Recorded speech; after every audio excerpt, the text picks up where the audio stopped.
Hinduism, Jainism, Buddhism, Sikhism ये liberty को मानते हैं। ये लोगों को बोलने की आजादी देते हैं, स्वतंत्र रूप से सोचने की आजादी देते हैं, तर्क करने की आजादी देते हैं, बहस करने की आजादी देते हैं। लेकिन जो विदेशी पंथ है, न वो इक्वलिटी को मानते हैं, न लिबर्टी को मानते हैं। आप उनकी किताब के ऊपर तर्क नहीं कर सकते। अगर आप तर्क करोगे तो सरतन से। लेकिन इस आर्टिकल 44 के बारे में बहुत सारी कहानियां फैलाई जा रही हैं, बहुत सारा झूठ परोसा जा रहा है। पहले इस झूठ को समझिए क्या क्या परोसा जा रहा है। पहला झूठ जो मुझे पिछले 4-5 साल में पता चला है, जगह जगह एक झूठ परोसा आ जा रहा है कि अगर आर्टिकल 44 इंप्लीमेंट हो गया तो हम सबका पहनावा एक जैसा हो जाएगा। अरे भाई, ये यूनिफॉर्म ड्रेस कोड नहीं है, ये क्या है? Uniform civil code. इसलिए कपड़ा अपनी अपनी पसंद का ही होगा। एक और झूठ फैलाया जा रहा है, अगर जी यूसीसी आ गया, हम सबकी पहचान, जो अलग अलग पहचानें खत्म हो जाएंगी, सबको एक जैसा पहचान में आना पड़ेगा। नहीं, ये यूनिफॉर्म आइडेंटिटी कोड नहीं है। ये क्या है? यूनिफॉर्म। जोर से बोलिए, आपकी आवाज यहां तक आनी चाहिए। कुछ लोग कहना है जी अगर यूसीसी आ गया हमारी धार्मिक मान्यताएं खत्म हो जाएंगी। भाई, ये यूनिफॉर्म रिलीजियस कोड भी नहीं है। ये क्या है? यूनिफॉर्म। कुछ लोग कह रहे हैं जी हमारे कस्टम का क्या होगा, ट्राइबल के कस्टम का क्या होगा, अगर यूसीसी आएगा तो सबका कस्टम एक हो जाएगा। नहीं, ये यूनिफॉर्म कस्टम कोड भी नहीं है। ये क्या है? यूनिफॉर्म। कुछ लोगों का कहना है जी अगर यूसीसी आ गया तो हमारा त्योहार सब अलग अलग मनाते हैं, हमारा त्योहार एक जैसा हो जाएगा, हम सबको एक तरीके से त्योहार मनाना पड़ेगा। नहीं, गलत, ये यूनिफॉर्म फेस्टिवल कोड भी नहीं है। ये क्या है? यूनिफॉर्म। कुछ लोगों का कहना है कि जी अगर यूसीसी आएगा सबका खान पान एक जैसा हो जाएगा। ये भी गलत बात है, ये यूनिफॉर्म फूड कोड नहीं है। ये क्या है? यूनिफॉर्म। कुछ लोग कहना है कि अगर यूसीसी आएगा तो हम सबकी भाषा एक हो जाएगी, हम सबको एक ही भाषा बोलना पड़ेगा, तमिलनाडु का आदमी हो, चाहे गुजरात का, चाहे महाराष्ट्र का। बिल्कुल गलत बात है, ये यूनिफॉर्म लैंग्वेज कोड नहीं है। क्या है? यूनिफॉर्म। भाई सब लोग बोलिए, बच्चे बोल रहे, आप लोग क्यों नहीं बोल रहे? अरे संकोच क्यों करे, बोलिए जोर से, यूनिफॉर्म सिविल कोड। कुछ लोग कह रहे हैं कि अच्छा एचयूएफ का क्या होगा। एक एचयूएफ के बार बार ओवैसी साहब कह रहे हैं एचयूएफ टैक्स का मैटर है। इनकम टैक्स एक्ट में बहुत सारे लोगों को छूट मिलती है, किसानों को छूट मिलती है, और भी नॉर्थ ईस्ट के लोगों को छूट मिलती है। उसी में एक छूट यह भी बनी हुई है कि जो ज्वाइंट फैमिली है हिंदूज के, उनमें अगर ज्वाइंट फैमिली का अकाउंट होगा, एक साथ में रह रहे हैं, तो उनको एक टैक्स पे छूट मिलती है, 5 लाख तक की इनकम टैक्स छूट हो जाती है। मैं तो कहता हूं कि अगर वास्तव में इतनी चिंता है तो 1 नेशन 1 टैक्स की मांग करो, हम भी समर्थन करेंगे। लेकिन यूसीसी और एचयूएफ ये बिल्कुल अलग अलग चीजें हैं, इसलिए इसका कोई लेना देना नहीं है। ये यूनिफॉर्म टैक्स कोड नहीं है। क्या है? यूनिफॉर्म। कुछ लोग कह रहे हैं कि अगर यूसीसी आएगा तो हमारा जो पूजा पद्धति बदल जाएगी। पूजा पद्धति बिल्कुल नहीं बदलेगी, नमाज वैसे ही होगी, प्रेयर वैसे होगी, मंदिर में प्रार्थना वैसे ही होगी, क्योंकि ये यूनिफॉर्म प्रेयर कोड नहीं है। क्या है? यूनिफॉर्म। कुछ लोगों का कहना है कि जी रिजर्वेशन खत्म हो जाएगा, तो बिल्कुल नहीं, ये यूनिफॉर्म रिजर्वेशन कोड भी नहीं है। क्या है? यूनिफॉर्म। कुछ लोगों का कहना है, ये तो हो गए विरोधी, लेकिन समर्थकों में बहुत उत्साह है। यह तो यूसीसी के विरोधियों की बात मैंने बताया, समर्थक भी बड़े उत्साही हैं। कुछ लोग कह रहे हैं कि यूसीसी आएगा तो रोहिंग्या बांग्लादेशी भाग जाएंगे। बिल्कुल नहीं, उसके लिए आपको एक 1 नेशन 1 पिनल कोड लागू करना पड़ेगा। कुछ लोग सोच रहे हैं यूसीसी आएगा तो धर्मांतरण रुक जाएगा। नहीं, उसके लिए आपको 1 नेशन 1 पिनल कोड लागू करना पड़ेगा। उसी में एक chapter offence relating to conversion डालना पड़ेगा। धर्मांतरण के लिए कठोर कानून बनाना पड़ेगा। धर्मांतरण को राष्ट्र के लिए खतरा घोषित करना पड़ेगा। धर्मांतरण कराने वाले मिशनरियों जिहादियों पे एनएसए लगाना पड़ेगा। धर्मांतरण चूंकि राष्ट्र की एकता अखंडता के लिए खतरा है, इसलिए धर्मांतरण कराने वालों पे यूएपीए लगाना पड़ेगा। और विदेशी मजहब में धर्मांतरण कराना, ध्यान से समझिए, सभी रिलीजन समान नहीं है, सभी पंथ एक समान नहीं है। एक स्वदेशी पंथ है, एक विदेशी पंथ। स्वदेशी पंथ क्या क्या है? सिखिज्म, बुद्धिज्म, जैनिज्म, जो जो पंथ भारत की धरती से शुरू हुए उनको हम कहते हैं स्वदेशी पंथ, यानी इंडियन रिलीजन।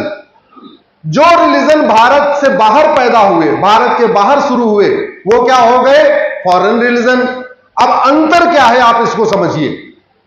जितने अपने स्वदेशी रिलीजन हैं वो संविधान के प्रियम्बल के अनुसार चलते हैं। संविधान का प्रियम्बल का पहला वर्ड है equality. Sikhism, Jainism, Buddhism equality को मानते हैं, जो विदेशी रिलीजन है ये इक्वेलिटी को नहीं मानते।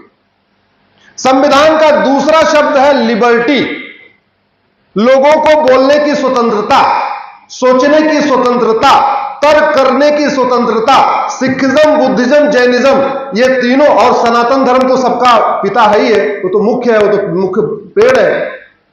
तो हिंदुज्म, जैनिज्म, बुद्धिज्म, सिखिज्म ये लिबर्टी को मानते हैं, ये लोगों को बोलने की आजादी देते हैं, स्वतंत्र रूप से सोचने की आजादी देते हैं, तर्क करने की आजादी देते हैं, बहस करने की आजादी देते हैं।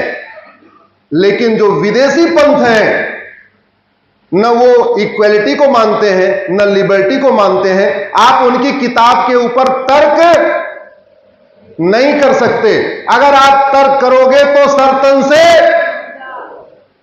रामायण की चौपाई पे तर्क वितर्क हुआ, कहीं सरतन से जुदा हुआ क्या? एक बार आप बाइबिल पे तर्क वितर्क करके देख लीजिए, कुरान पे तर्क वितर्क करके देख लीजिए, कुरान की किसी आयत पे खुली बहस करके देख लीजिए, नहीं हो सकता। इसका मतलब यह विदेशी रिलीजन लिबर्टी को भी नहीं मानते, लोगों को अपना दिमाग लगाने की उनको छूट नहीं है। तो प्रियम्बल का चौथा शब्द क्या है? यूनिटी, नेशनल इंटीग्रेशन, मतलब राष्ट्र प्रथम। सिखिज्म भी राष्ट्र प्रथम मानता है, जैनिज्म भी राष्ट्र प्रथम को मानता है, बुद्धिज्म भी नेशन फर्स्ट को मानता है। सनातन धर्म में तो बाकी राष्ट्र देवो भव, राष्ट्र की पूजा लिखा हुआ है। लेकिन जो विदेशी रिलीजन है ये नेशन फर्स्ट को भी नहीं मानते। तो सवाल यह हुआ, जो रिलीजन संविधान को नहीं मानता, संविधान के प्रियम्बल को नहीं मानता, इक्वेलिटी को नहीं मानता, जस्टिस को नहीं मानता, लिबर्टी को नहीं मानता, फ्रेटर्निटी को नहीं मानता, यूनिटी को नहीं मानता, इंटीग्रिटी को नहीं मानता, उसको, ऐसे लोगों को भारत की नागरिकता मिलना चाहिए क्या? यूसीसी तो बाद की बात है। विधायक जी इस पर चिंतन करिए। अमेरिका की नागरिकता लेने में 10 साल लगता है और अंडरटेकिंग देनी पड़ती है। पहले येलो कार्ड मिलता, फिर ब्लू कार्ड मिलता, फिर ग्रीन कार्ड मिलता, कम से कम 10 साल के बाद। और अंडरटेकिंग देना पड़ता, मैं ये भी मानूंगा, ये भी मानूंगा, ये भी मानूंगा, ये भी मानूंगा, ये भी मानूंगा।